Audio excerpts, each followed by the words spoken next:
श्रोते हो नमस्कार. आजच्या वृत्तविशेष कार्यक्रमात आपलं स्वागत.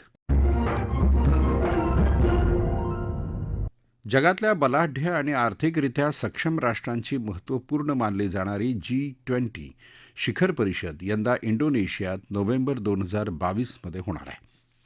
या परिषदेच्या पूर्वतयारीचा एक भाग असलेली G20 देशांच्या पर्यावरण मंत्र्यांची परिषद नुकतीच बाली इथं झाली.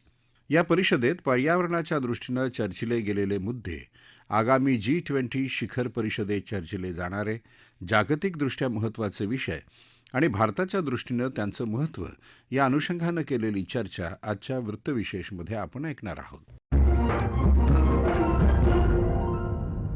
श्रोतेहो, यावर्षी नोव्हेंबर महिन्यात होणाऱ्या G20 शिखर परिषदेची पूर्वतयारी म्हणून इंडोनेशियातल्या बाली इथं नुकतीच G20 राष्ट्रांच्या पर्यावरण मंत्र्यांची परिषद झाली.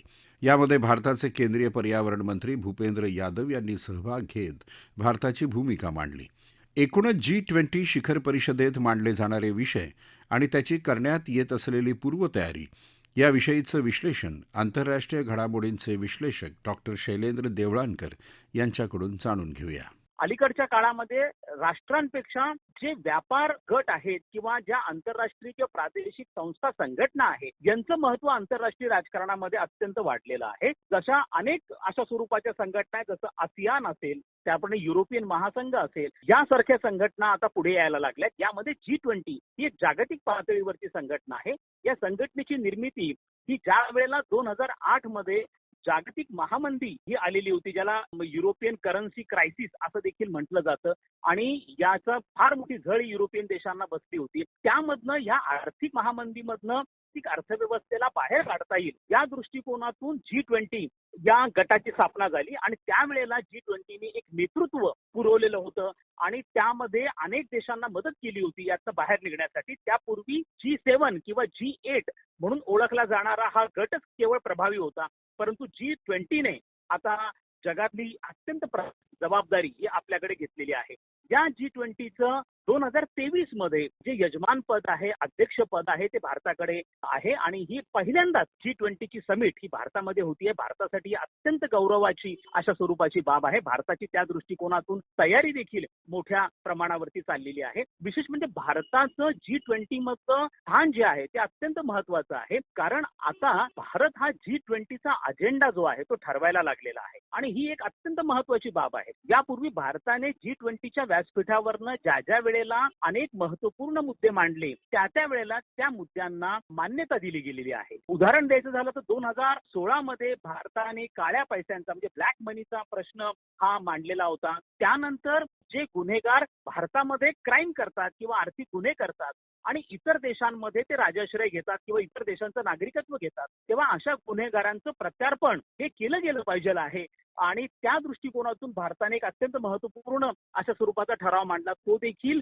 हा मान्य केला गेलेला होता. त्यामुळे आता G20 हे केवळ आर्थिक क्षेत्रापुरतं मर्यादित राहिलेलं नाहीये, तर त्याची व्याप्ती वाढलेली आहे आणि आता भारत प्रामुख्याने त्यामध्ये दहशतवादासारखा मुद्दा देखील त्यांच्या अजेंडामध्ये आणण्याचा प्रामुख्याने प्रयत्न करतो आहे आणि त्या दृष्टिकोनातून आता G20 ची तयारी ही झालेली आहे. मात्र G20 मध्ये देखील सहमती घडवून आणणं हे थोडंसं अवघड झालेलं आहे. याचं कारण असं आहे की यामध्ये ज्या पद्धतीने पश्चिमी देश, अमेरिका यांचा समावेश आहे, त्याच पद्धतीने आशिया आफ्रिका खंडातल्या विकसनशील आणि गरीब देशांचा देखील यामध्ये समावेश आहे. त्यामुळे अनेक आर्थिक, व्यापारी, त्याचप्रमाणे पर्यावरणाचं रक्षण, मानवाधिकार अशा मुद्द्यांवरती देखील विसंवाद हा तयार होतो. मुख्यत्वे विकसनशील मुद्द्यांवरती हा G20चा भर आहे आणि 2023 मध्ये ज्या वेळेला भारताकडे याचं यजमान पद आहे, संपूर्ण जगाचं लक्ष हे भारताकडे असेल आणि भारताने ही G20 ची परिषद जम्मू आणि काश्मीरमध्ये घेण्याचं योजलेलं आहे. त्यामुळे याला आणखीनही एक वेगळ्या प्रकारचं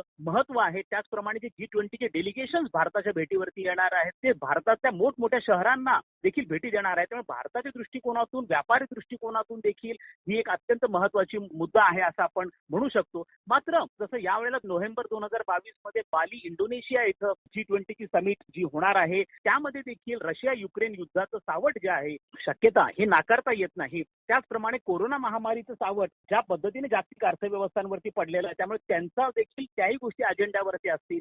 की कोरोना महामारीमुळे आणि रशिया युक्रेन युद्धामुळे कशा पद्धतीने देशांच्या अर्थव्यवस्थांवरती परिणाम झाला आणि त्यातनं आंतरराष्ट्रीय अर्थव्यवस्थेला कशा पद्धतीने बाहेर काढता येईल या दृष्टिकोनातून देखील चर्चा होण्याची शक्यता ही नाकारता येत नाही. भारतामध्ये देखील या गोष्टींना निश्चितपणे प्राधान्य दिलं जाईल. मात्र 2022ची इंडोनेशियाची समिट असेल किंवा 2023ची ही भारतामध्ये होणारी समिट असेल, त्यामध्ये काही प्रमाणामध्ये राजकारण हे प्रतिबिंबित होण्याची शक्यता नाकारता येत नाही. कारण रशिया युक्रेन युद्धामुळे जागतिक राजकारणात एक पद्धतीचं ध्रुवीकरण हे निर्माण झालेलं आहे आणि जगांमध्ये विभागणी झाल्यासारखी झालेली आहे.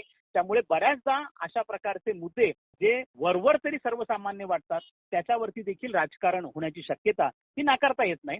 मात्र मला व्यक्तिशः असं वाटतं की G20 देशांनी हा एक अत्यंत उत्तम असा विकसनशील प्रश्नांवरती मार्ग काढणारा व्यासपीठ म्हणून G20 कडे जग बघतं आहे. त्यामुळे हे असं व्यासपीठ कोणत्या राजकारणाचं बळी न पडता त्यांनी विकसनशील मुद्द्यांवरती, आर्थिक मुद्द्यांवरती, पर्यावरण रक्षण असेल किंवा जगाच्या पुढे जे इतरही समस्या आहेत त्यांच्यावरती संयुक्त सहकार्याच्या पद्धतीने मार्ग काढण्यासाठी प्रयत्न करावा हीच या संघटनेकडनं अपेक्षा आहे. श्रोते हो, गेल्या वर्षी इटलीच्या नेतृत्वाखाली थाटामाटात झालेल्या G20 शिखर परिषदेनंतर यंदा म्हणजे वर्ष 2022 मध्ये G20 परिषदेचं नेतृत्व इंडोनेशियाकडे आणि त्यानंतर म्हणजेच 2023चं नेतृत्व भारताकडे असणार आहे.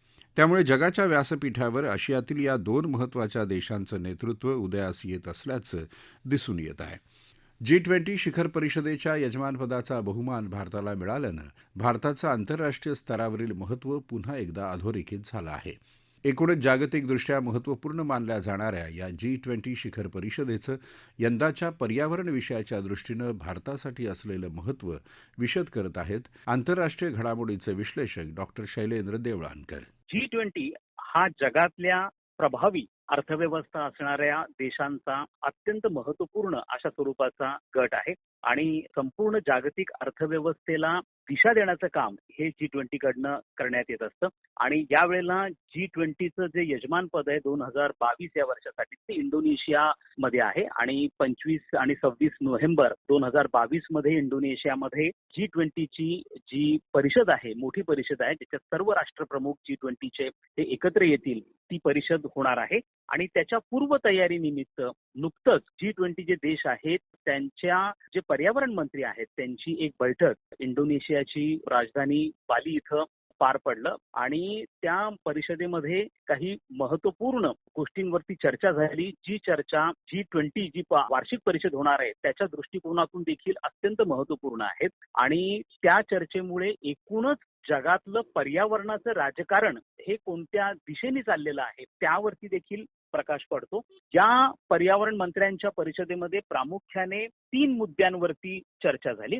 एक तर कोरोना महामारीमुळे, तसंच रशिया आणि युक्रेन यांच्यात झालेल्या युद्धामुळे एकूणच जागतिक अर्थव्यवस्थांची जी कमालीचं नुकसान झालेलं आहे आणि त्याच्यातनं सावरून ह्या अर्थव्यवस्था कशा पद्धतीने बाहेर येत आहेत त्या संदर्भामध्ये सामूहिक सहकार्य हे कसं करता येईल, ज्याला सस्टेनेबल इकॉनॉमिक रिकव्हरी असं म्हणतो. पण ही रिकव्हरी करत असताना किंवा या आर्थिक जी दुरावस्था आहे त्यातनं बाहेर पडत असताना अत्यंत झपाट्याने औद्योगिक उत्पादन देश वाढवण्याचा प्रयत्न करतील आणि त्यामुळे पर्यावरणाचा ऱ्हास होण्याची शक्यता हे नाकारता येत नाही. म्हणून सस्टेनेबल इकॉनॉमिक रिकव्हरी यावरती चर्चा झाली. दुसरा मुद्दा जो होता तो म्हणजे पर्यावरणाचं प्रदूषण, ज्याला लँड बेस्ड पोल्युशन असं आपण म्हणू शकतो. त्यामध्ये जे देश आहेत की ज्यांच्याकडनं CO2 म्हणजे कार्बन डायऑक्साईडचं इमिशन जे आहे ते मोठ्या प्रमाणावरती होतं ते कमी करण्याच्या दृष्टिकोनातून कशा पद्धतीने प्रयत्न करता येईल, पर्यावरणाचं प्रदूषण कशा पद्धतीने कमी करता येईल या दृष्टिकोनातून चर्चा झाली. आणि तिसरा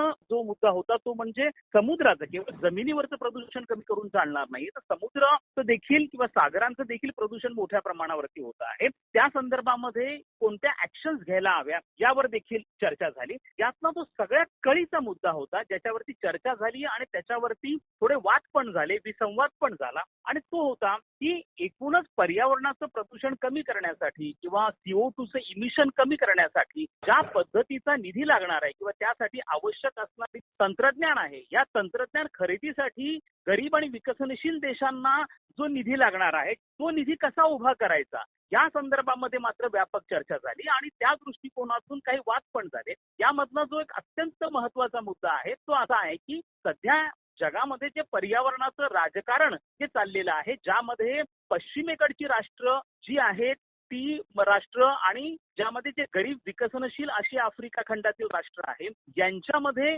प्रामुख्याने हा विसंवाद निर्माण झालेला आहे. खरं तर पर्यावरणाच्या प्रदूषणासाठी प्रामुख्याने पश्चिमी श्रीमंत राष्ट्र ही जबाबदार आहेत. ती उद्योगप्रधान राष्ट्र आहेत, ज्यामध्ये अमेरिका आहे आणि पश्चिम युरोपीय देशांचा समावेश मोठ्या प्रमाणावरती होतो.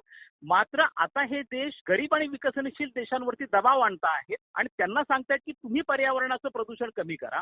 विशेष म्हणजे अनेक आशिया आफ्रिका खंडातल्या देशांनी आता आपला औद्योगिक विकास सुरू केलाय, कारण त्यांना त्यांच्या अर्थव्यवस्थांचा विकास घडून आणायचा आहे. भारत त्याच्यामधलं एक उत्तम उदाहरण आहे. भारताच्या अर्थव्यवस्थेला सध्या ही 7 ते 8% जीडीपी ग्रोथ रेटनी आपला विकास होतो आहे आणि भारताला जर आपलं हा ग्रोथ रेट टिकवायचा असेल तर भारताला आपलं उत्पादन वाढवावं लागेल. भारताने मेक इन इंडिया असेल, त्याचप्रमाणे आत्मनिर्भर भारत याच्या अंतर्गत मोठ्या प्रमाणावरती औद्योगिक उत्पादन वाढवायला सुरुवात केलेलं आहे. परंतु तसं बघता जर कार्बन डायऑक्साईडचं इमिशन आहे त्याच्यामध्ये भारताचा जो क्रमांक आहे तो अत्यंत खाली आहे. म्हणजे भारताकडनं फार कमी प्रमाणामध्ये कार्बन डायऑक्साईडचं इमिशन होत आहे. पण असं असतानाही हे श्रीमंत देश भारतावरती दबाव आणत आहेत आणि म्हणूनच केंद्रीय पर्यावरण मंत्र्यांनी यावरती प्रामुख्याने ही बाब अधोरेखित केली की भारत ह्या संपूर्ण इमिशन म्हणजे जे हवेला प्रदूषित करतात अशा देशांमध्ये भारताचा क्रमांक एकदम खाली असताना देखील भारत मात्र प्राधान्याने पुढाकार घेतो आहे आणि तो पुढाकार यासाठी घेतोय की पर्यावरणाचं प्रदूषण कमी व्हावं. परंतु त्यांनी ही पण गोष्ट अधोरेखित केली की या संदर्भामध्ये जे पश्चिमी आणि श्रीमंत राष्ट्रांनी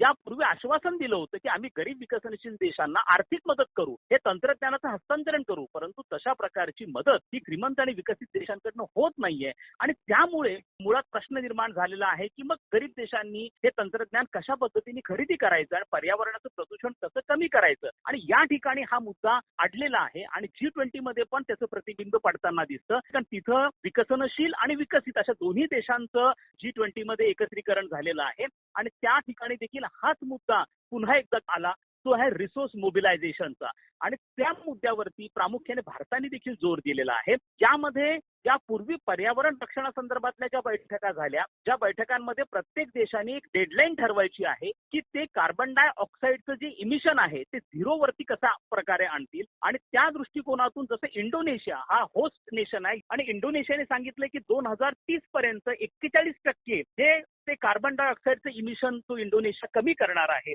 तशाच पद्धतीने भारताने देखील असं आश्वासन दिले की 2060 पर्यंत भारत त्याला झिरो लेवलला घेऊन येण्याचा भारताचा प्रयत्न असणार आहे. त्यामुळे या संदर्भामध्ये काय ऍक्शन घेता येतील, हे प्रमाण कमी करण्यासाठी नेमकी कशा पद्धतीची कृती अपेक्षित आहे, सामूहिक पातळीवरनं काय काम करता येईल, या सर्व बाबतीमध्ये चर्चा ही या पर्यावरण मंत्र्यांच्या बैठकीमध्ये झाली. मात्र इथं कोणताही निर्णय अंतिम होऊ शकलेला नाहीये आणि तो न होण्यामागचं मुख्य कारण हाच आहे की यापूर्वी श्रीमंत आणि विकसित देशांनी दिलेली आश्वासनं ही अद्याप त्यांनी पूर्ण केलेली नाही आणि हे जे पर्यावरणाचे कारण आहे आणि जो आंतरराष्ट्रीय राजकारणाचा आता एक महत्वाचा मुद्दा आणि कळीचा मुद्दा बनलेला आहे, त्याची चर्चा इथं झाल्यामुळे सदस्य देशांमध्ये या बाबतीमध्ये एकमत होऊ शकलेलं नाहीये. मात्र या परिषदेच्या माध्यमातून भारताने आपली भूमिका ती जगापुढे मांडली. भारत पर्यावरणाच्या रक्षणासाठी कसा बांधील आहे, भारत कशा प्रकारचे प्रयत्न करतो आहे आणि भारत याच्यामध्ये कशा पद्धतीने पुढाकार घेतो आहे हे आपल्या केंद्रीय पर्यावरण मंत्र्यांनी अगदी आवर्जून मांडलं आणि ही भारताची भूमिका जगापुढे मांडण्याच्या दृष्टिकोनातून ही परिषद महत्वाची ठरली असं आपल्याला म्हणता येऊ शकतं. श्रोतेहो, गेल्या 2 वर्षांपासून संपूर्ण जगावर असलेलं कोरोना संकटामुळे G20 शिखर परिषदेचं व्हिडिओ कॉन्फरन्सच्या माध्यमातून आयोजन करण्यात आलं होतं. मात्र यंदा जागतिक स्तरावर पुन्हा जगातले आर्थिकरित्या विकसित आणि विकसनशील असे प्रबळ देश जगातल्या विविध महत्त्वाच्या मुद्द्यांवर चर्चा करतील. यंदाच्या G20 शिखर परिषदेत पर्यावरण या विषयावर चर्चा होईल. यात भारताची भूमिकाही महत्त्वाची असणार असल्यानं तसंच पुढील वर्षी G20 शिखर परिषदेचं यजमानपद मिळाल्यानं भारताचं आंतरराष्ट्रीय स्तरावरील महत्त्व पुन्हा एकदा आणखी गडद झालं आहे. श्रोतेहो, याबरोबरच आजचा वृत्तविशेष हा कार्यक्रम संपला. हा कार्यक्रम आकाशवाणी मुंबईच्या प्रादेशिक वृत्त विभागानं सादर केला. संपादक आणि सादरकर्त्या भावना गोखले, निर्मिती सहाय्य गुरुनाथ तेरवणकर, लेखन आणि समन्वय मनीष कुलकर्णी आणि निवेदन राजेश शिरभाते.